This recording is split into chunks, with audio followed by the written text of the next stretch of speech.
Hello, friends. I am Chevee. Welcome to my shed. How are you today? How's life in your world? How's things where you are? It's fantastic here. I hope it's great wherever you are. We are continuing to talk about conventions and stuff this week with questions from our friend Chris. So we're going to just kick it off by hearing what Chris has to say. Hey, friend, how are you? X days before GenCon here. Well, I'm getting excited to see you in the flesh, so to speak. Hey, we were both there last year, and the numbers were down, and, well, was it just me, but did you like last year's GenCon better? Did it feel like a Milwaukee feel where you could walk around, you could go up to booths, it wasn't body-toddy? If you had your way, do you think GenCon should limit attendance back to 35,000? Till next time. So last year was a very weird year for Gen Con because there were so few people there. If you don't know, so I started going to conventions in 1996. My first convention was a little local comic book con, and then from there went to Origins and Dragon Con and Gen Con and Columbus Toy Fair or Chicago Toy Fair. I've done all of the shows at this point. And at the time when I started, so back in the 90s, when there was maybe 50 new games a year, there was very few games coming out. You could keep track of all of that sort of stuff. But additionally, Gen Con and Origins were about the same size. They were the same size, and they were big enough that there was new releases at each show, and you could go to each show and see new things and see different things. And at that time, Origins was still in Columbus, and Gen Con was in Milwaukee. So they were a little farther apart, and they were farther apart in date and time as well as distance. And so there was a good reason to go to both shows. And Milwaukee was, I loved going to Gen Con Milwaukee.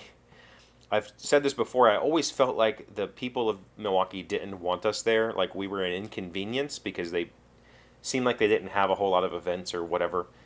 Whereas the people of Indianapolis seemed to really be thankful that we're in town.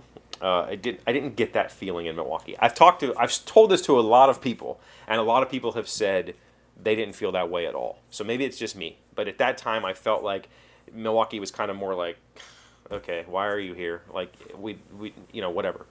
But it was a much more, like Chris just said, Gen Con last year, that did feel like a Milwaukee Gen Con. Smaller. The convention center was much smaller. Much less booths, and lots more time to interact.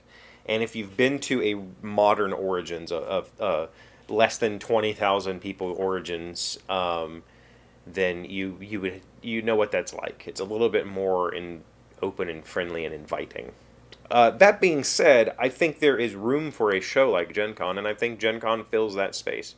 It is much more a spectacle than a gamers convention. When I started in the 90s, there was a lot more role playing than board gaming. And so Gen Con was more about going to events than it was about going to see the dealers. It's much different than that now. Yes, if you're a role player, there's thousands of things for you to do. But the majority of people are there to see the spectacle of the dealer hall and to find the new thing that's coming or whatever. And I think there's definitely room for that. I do miss the more comfortable feel, but I think other shows have filled that role, like the Origins, BGG Con, Dice Tower Con. Those shows have filled PAX. I haven't been to PAX yet, but I feel like PAX is the same kind of thing. Those shows fill that niche of needing to just spend time with friends and play games, and Gen Con is a spectacle. And I don't mind that. I think it's fine. But yeah, we'll see. I don't know. Last year seemed, for as small as it was, they made it feel tight in the hall by moving the walls forward and shrinking the space, so it didn't feel so weird. But it was definitely a much more relaxed environment. The one thing I enjoyed the most about last year, unlike all the other years I've been there working, I had time to kind of wander the hall. There wasn't this crowd push at the booth constantly, just wanting to see new stuff. So I got to go wander. Most years, I don't get to leave the booth for more than 15 minutes at a time. I don't get to see new games. I don't get to go be a geek and go explore the convention most years. But we'll see.